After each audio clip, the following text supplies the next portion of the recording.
Hello friend, कैसे हैं आप सभी। उम्मीद करता हूं कि अच्छे होंगे।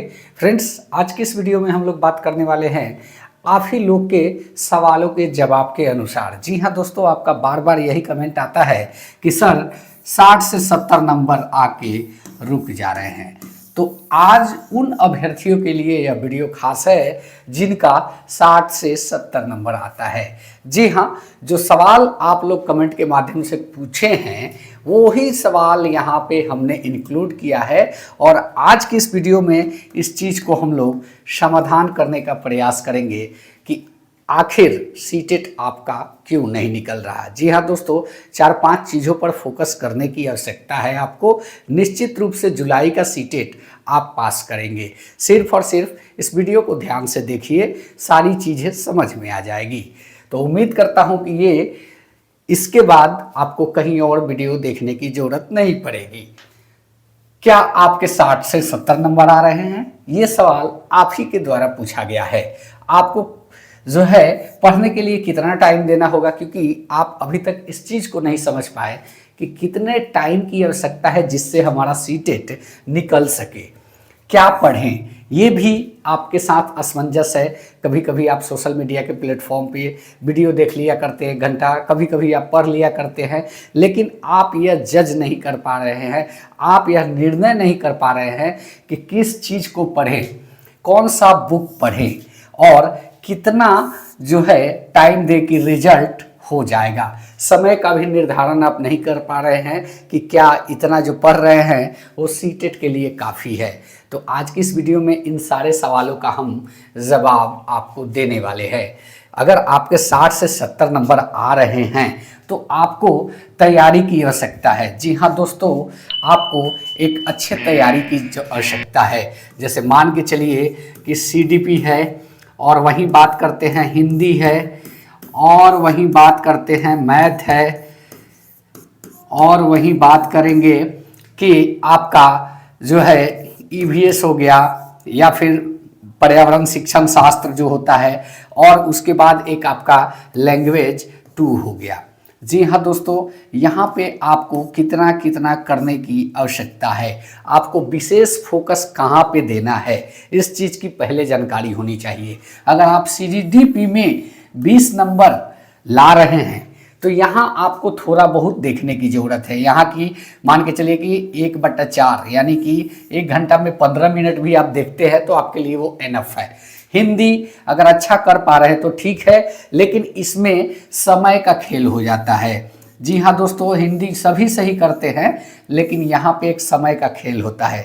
समय का खेल कहाँ पे होता है? इसके शिक्षण शास्त्र के प्रश्न जब आप करते हैं तो तेजी पूर्वक कर लेते हैं, लेकिन गद्यांश और पद्यांश में आप फंस जाते हैं। जी हाँ दोस्तों, ये आप यहीं पे फंसते हैं, गद्यांश और पद्यांश में आप फंस जाते हैं, क्योंकि यहाँ पे ये 9 नंबर और ये 6 नंबर जो है करने में आपको समय लग जा रहा है। डेफिनेटली मैं सही कह रहा हूँ, क्योंकि फ्रेज को पढ़ के आपको सॉल्व करना है। तो इसमें जो है आप इसके शिक्षण शास्त्र को सीडीपी पढ़ रहे हैं तो निश्चित रूप से यहाँ उसके प्रश्न आपको मिल रहे हैं। आपको सिर्फ और सिर्फ गद्यांश पद्यांश की प्रैक्टिस की आवश्यकता है। हिंदी में भी आपका जो है नंबर अच्छा खासा गेन हो जाएगा। जैसे कि मैं बताते चलूँ, यहाँ पे आप समय यानी कि इस पर आप अगर 30 मिनट देते हैं तो यहाँ भी आपको 30 मिनट देना होगा।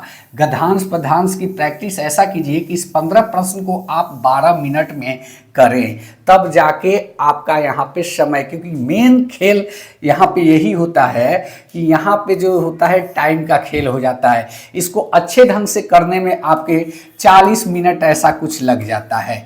तो इसके लिए आपको पहला चीज़ है कि इसमें हिंदी में आपको विशेष रूप से गद्यांश और पद्यांश के जो प्रश्न होते हैं उसको हल करने का प्रैक्टिस 12 मिनट के अंदर करना होगा। जी हाँ, 12 मिनट में इसको करने का आप प्रयास कीजिए, तब जाके आप टाइम को बचा पाएंगे। मैथ में ही आते हैं। अब मैथ में क्या होता है आपका कि बनाने वाले मैथ लगता है बन जाएंगे, लेकिन वो टाइम लेता है। तो मान के चलिए कि यहाँ पे आप यहाँ से ले लीजिए कि ये 30 प्रश्न है टोटल। शिक्षण शास्त्र के प्रश्न तो आप टिक करने आते हैं, लेकिन जैसे ही आप यहाँ आते हैं 15 से ऊपर के प्रश्नों पर, तब आपको दिक्कत होती है कि कुछ प्रश्न ऐसे मिलते हैं लगता है कि बन जाएगा लेकिन टाइम लगेगा। तो वैसे प्रश्नों को इस प्रकार से गोला कर दीजिए और आगे बढ़ जाइए, और बाकी प्रश्न जो लग रहा है कि 1 मिनट से कम समय में बन जाएगा उसको करके आप आगे बढ़ते रहिए, ये है। और उसके बाद ईवीएस में आपको समय नहीं लगेगा। ईवीएस में अगर इसका जो है आप एकेडमिक वाले जो प्रश्न होते हैं उसको अच्छे ढंग से पढ़े हैं, 5 से लेके आप 8 तक के पुस्तक को एनसीईआरटी का, तो निश्चित इसमें आपके अच्छे नंबर आएंगे। तो आप जोड़ के देखें, काम करने की आवश्यकता आपको कहाँ पे है, हिंदी और मैथ पे। ईवीएस आप कर लेंगे तो कहीं ना कहीं लैंग्वेज 2 जो होता है लगभग हिंदी के लैंग्वेज 1 के हिसाब से ही होता है। और अगर आप लैंग्वेज 1 के गद्यांश पद्यांश अगर हल कर लेते हैं तो यहाँ भी आपको दिक्कत नहीं होगा, वो स्पीड का प्रैक्टिस हो जाएगा जिससे आप यहाँ पे अपनी चीज़ों को कर सकते हैं। तो चलिए अब नेक्स्ट पे आते हैं कि आपको कितना टाइम देने की आवश्यकता है, क्योंकि आप 60 से 70 वाले अभ्यर्थी हैं तो आपको टाइम तो देना होगा। अब कैसे देंगे? सुबह में अर्ली मॉर्निंग आप 2 घंटा सिर्फ और सिर्फ बुक पढ़िए, सिर्फ और सिर्फ बुक पढ़िए। शाम को 2 घंटा, क्योंकि जुलाई के परीक्षा में अभी टाइम है, अगर अभी से आप इतना समय देते हैं तो काफ़ी है, निकल जाएगा, समय के साथ आपकी तैयारी भी हो जाएगी। शाम के वक्त भी 2 घंटा दीजिए, लेकिन कहाँ दीजिए? जो सब्जेक्ट कमज़ोर है उस पर, और टाइम कहाँ पे आपका ज़्यादा लग रहा है उस पर। ये 2 चीज़ की प्रैक्टिस आपको 2 घंटा करनी है, कहने का मतलब कि टोटल। और जब परीक्षा नज़दीक आए तो यहाँ पर पहुँचते पहुँचते आपको ना, जब नज़दीक का 10 दिन बचता है, एक ही बार में 150 2.5 घंटे में आप सॉल्व करने का प्रैक्टिस, यानी कि सेट प्रैक्टिस आप 10 दिन, लास्ट के 10 दिन में कीजिए। अब रही बात कि कौन सा बुक ले, तो बुक अरिहंत का आप लीजिए। अरिहंत जैसा पब्लिकेशन कुछ नहीं है, आसान शब्दों में होता है और हिंदी के गद्यांश पद्यांश जो है हल करने में आपको बहुत ही हेल्पफुल साबित होगा, बहुत ही मददगार साबित होगा वो बुक। और इतना से रिजल्ट हो जाएगा क्या? निश्चित रूप से इतना से आपका रिजल्ट हो जाएगा, क्योंकि जितनी चीज़ें हमने बताया उतना ही आपको करने की आवश्यकता है। सीडीपी में आपका डेफिनेटली 20 आ रहा होगा, अगर नहीं आता है तो इस पर आप 1/2 दे सकते हैं, अगर 20 आता है तो 1/4, यानी कि आधा घंटा ही इस पर आप दीजिए, क्योंकि सीडीपी जनरली सभी लोगों का पहला फोकस होता है, इसलिए सही हो जाता है। और हिंदी में आपको टाइम देने की ज़रूरत है, डेली आप 40 मिनट आप दे सकते हैं।